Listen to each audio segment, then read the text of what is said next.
So the Predator starts, and you see spaceships chasing each other in space and shooting at each other, and it's like the first time I think we've ever seen space combat in a Predator movie or movie with Predators in it, which kind of, at first I'm like, oh wow, this is different.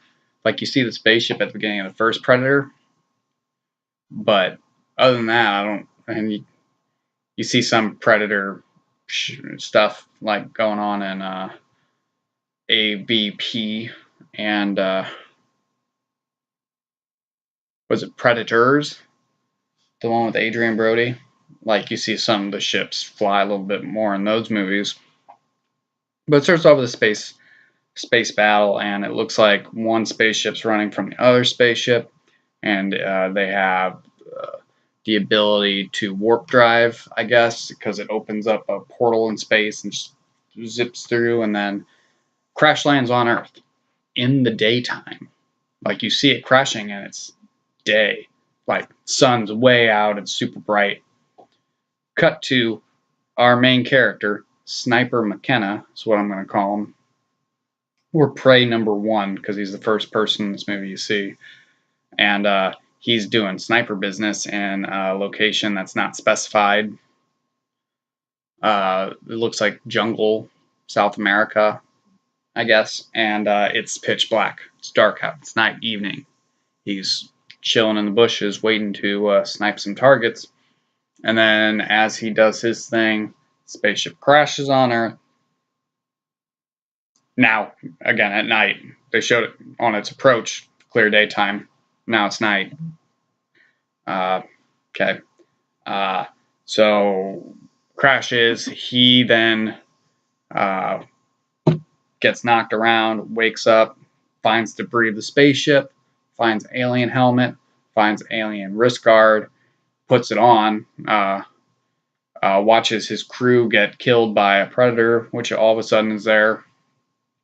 And then because he put the wrist thing on, the wrist thing takes out the predator for him, because in this movie they'll show you that predator technology works automatically, even to your own detriment. There's no rules when it comes to it.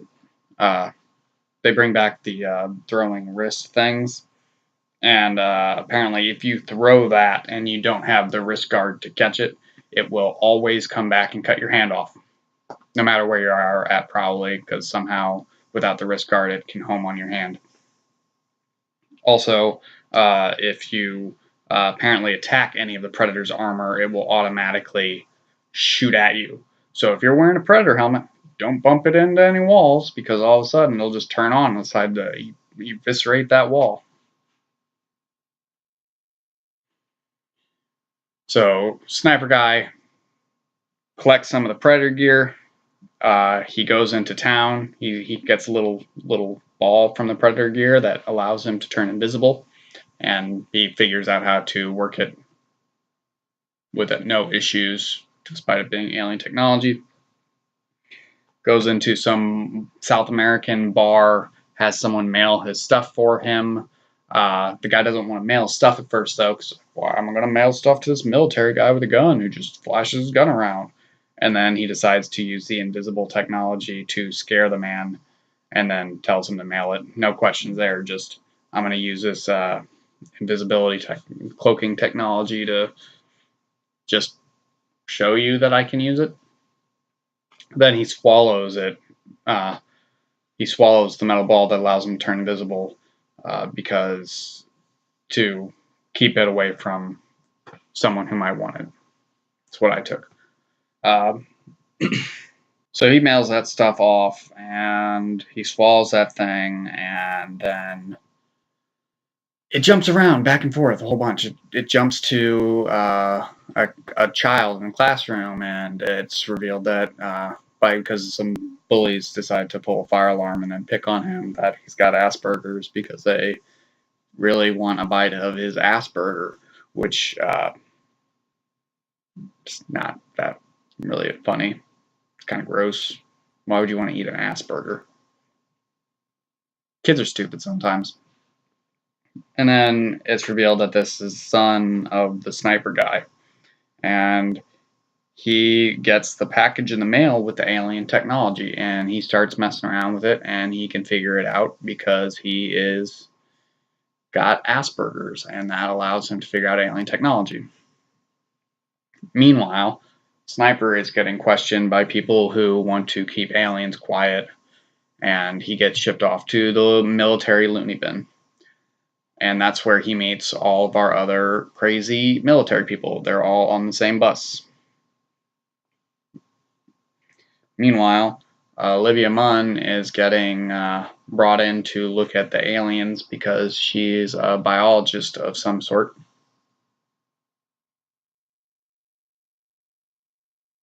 And Sterling K. Brown, I think that's his name, pretty good actor. He works for the military people, and he's like kind of crazy because he's always eating candy and gum all the time, even in decontaminated zones.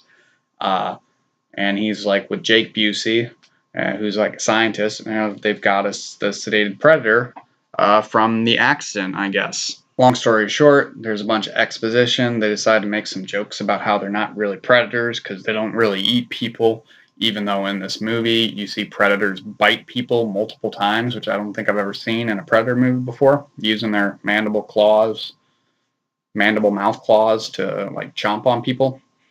The one they have sedated, it escapes, it grabs some of its alien technology they have on base, and then it's running away. This is when Olivia Munn has this giant trank gun that just looks like some sort of toy, and she's running around with it like she's doing the Eliminator in American Gladiators. And Jake Busey sees her through a window after a bunch of people got murdered. He's like, "Don't let it escape." And she's like, "It's not my space animal." And then she proceeds to chase it. Like, what? Why? Like, why is she like going commando on this predator? It doesn't make any sense. To the point where she's chasing it and she jumps off a building onto a bus. That bus is the Looney bus, which happens to be going to the same location, I guess, or happens to be in the area, despite the fact that it seemed like they were sending them away somewhere.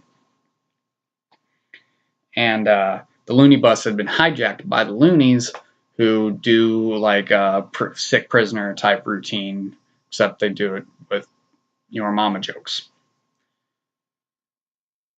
So all the Looney Bin people then somehow steal motorcycles, and Olivia Munn shoots herself in the foot with a syringe, sedates herself, and they decide that they need to go get the Predator gear to save the kid.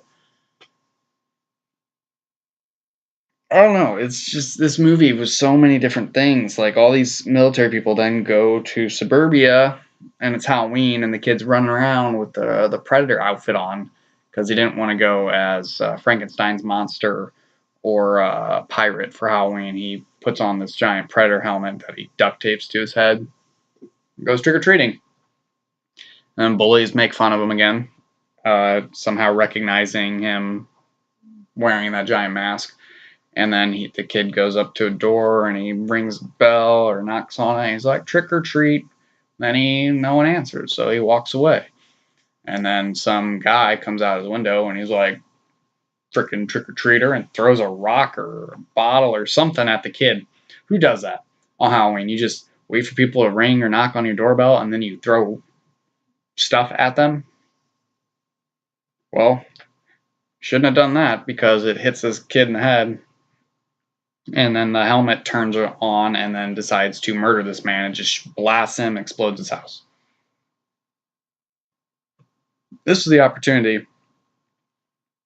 They could have had those bullies who were already bullying the kid mess with a kid, and then something horrific happens to one of those kids. It's a rated R movie. They're not sympathetic characters. They're picking on a child with Asperger's. That's your opportunity to show us that you mean business and that we might need to be afraid for this kid's life. They don't do that. Kid then meets a dog, and then I become worried for the dog because the dog's in this movie. It's a cute dog, and Second dog, they showed another dog earlier in the movie, less cute. And then the kid gets attacked by predator dogs, which are now a thing. Didn't know that was a thing. Also, earlier they threw in this line that a predator has human DNA. And you're like, oh, what? Predators are humans now? What's going on? They explain that later. So the loony bus shows up, and they take out the dogs, which apparently can withstand all the gunfire in the world, and even one gets shot in the head, and then just hangs out with them like the rest of the movie as like their dog friend that just always shows up when they're in need. I hate that. I just can't talk much more about this movie. There's so much that happens and so little of it's necessary, and none of it is what I wanted. Long story short, the kid gets taken by the military, and the loony bin people all go to save the kid. And guess what? At this point in the movie, the predator that escaped has gotten murdered by a predator that's twice as tall, and none of our heroes have died. None of them. You had to have the full squad. Full squad shows up, finds the son and Sterling K. Brown and the military have found the alien spaceship that the kid with Asperger's has led them to. I don't know if it's supposed to be the same ship from the beginning of the movie that crashed in South America. I don't know. They don't really. It's supposed to be like what the big alien's looking for and what everyone's been looking like. They don't really explain it. I think maybe that's a result of it seeming like it's cobbled together. Kid with Asperger's opens the ship up. Kid's dad ends up on the ship using a cloaking device, which he just conveniently pooped out, seen before. So that thing's been inside of him this entire time. And then he turns invisible to get in there, and then he murders a guy in front of his son with a syringe to the face. He's shooting a guy in the face with a tranq gun. And then he gets out of the spaceship. Then the big predator shows up. And instead of doing sneaky predator type stuff like you're used to the predators doing, the predators in this movie are kind of invulnerable to gunfire and stuff, walk out in the open and just beat the crap out of people and murder people at their leisure. It's not what I want in a predator movie. It gets inside the ship while everyone else is still trying to kill, like the humans are still fighting on the outside. And then it does this thing where they're like, what's it doing? It's using the translator. And then all of a sudden you hear this like robot voice that's supposed to be the predator, and it's just kind of silly because it's like, this has been fun watching you murder each other, but now I'm giving you essentially a head start. And it puts like and I'm going to hunt down McKenna. I thought it was saying Matt Kenna. Or like Matt McKenna is like the guy. I was then trying to remember what the sniper's name was because I knew the kid's name was Rory, so I didn't think it was going after the kid. And then it puts a 7.5 minute time limit, and then the people realize, oh crap, this guy's giving us a 7.5 minute head start. We should work together with the evil military people, including this sociopath who's been laughing and making jokes, and Sterling K. Brown's character is just an evil bad dude. Like, we should work together to take out this predator. And then I'm like, all right, this is what I've been waiting for. This giant predator is now going to be hunting all of these people. And this is what a predator movie should be. Granted, it's an hour and a half into the movie, and I'm not going to get as much of it as I would like, but we still got some time left for something, and yeah. And then they show that 7.5 minute countdown, and then like, no joke, like 5 minutes later, they're all dead.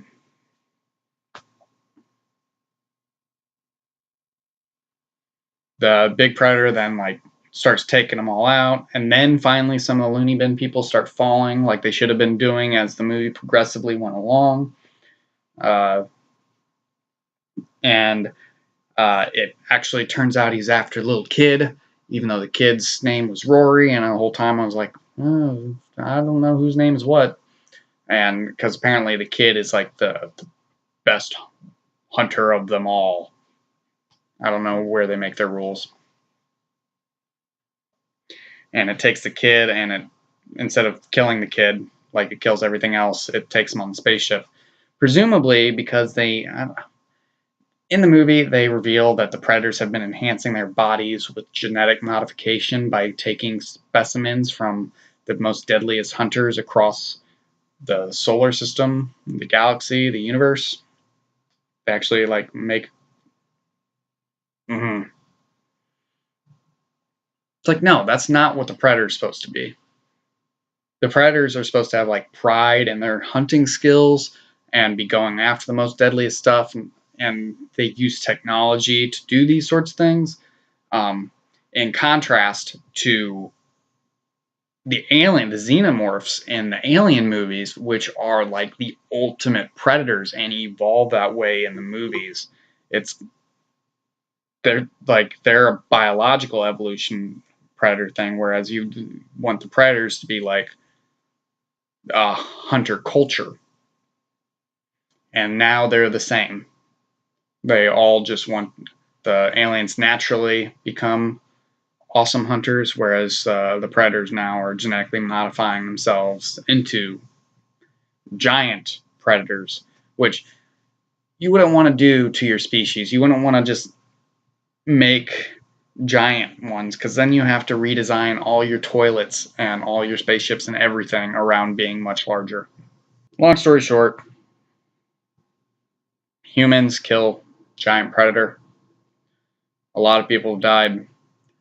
And the ending. My least favorite part of this movie. I was rolling my eyes the entire time. But after successfully killing the predator, somehow Sniper Man has been brought back into the military, and they're not going to cap him in the head. Like, for some reason, they just all changed their mind about that, and he's talking to some guy on the military base, and they're like, hey, let's go see your son now. And he's just happy with his son, who now works at a military base, even though he's still a kid. I think child labor laws are still a thing. And you don't know if his mom is still alive, because earlier in the movie, she was in a house that got wrecked by a giant predator, and she just kind of escapes, and you forget about that. But then they make a reference about how, oh, your mom's going to like that you have a desk at your new office. And they find that the predator, the first smaller predator that came to Earth, was actually delivering them something to help them fight off other predators, because for some reason it singled out our planet as the one to help them out. And they got this like thing that looks like a casket or a coffin or something, and they're like, what's inside it? And they're like, they call it the Predator Killer, or we've called it that, or something. And at first I'm thinking, oh, it's like the hunter killers from like Terminator, except they made the jokes about how predators are actually hunters and not predators, so it's funny they swapped the words. And then they open this casket, and I'm like, what's going to be in it? What's going to be in this thing? Is it going to be Dutch? Is it going to be Danny Glover? Like, and they made a reference to someone who's like a cybernetics head of cybernetics. So like, oh, maybe it's like a robot like Dutch, or robot Danny Glover. And because Danny Glover got taken on the spaceship, and I don't know if he was dropped back off at home at the end of that one, and you never hear about Dutch anymore. So I'm like excited for some sort of cool reveal, and then it turns out it's a robot suit that makes you look like a predator. So it's like a robo predator. And then the sniper guy's like, that's my new suit. I hated it. I didn't hate it. I was just very, very disappointed.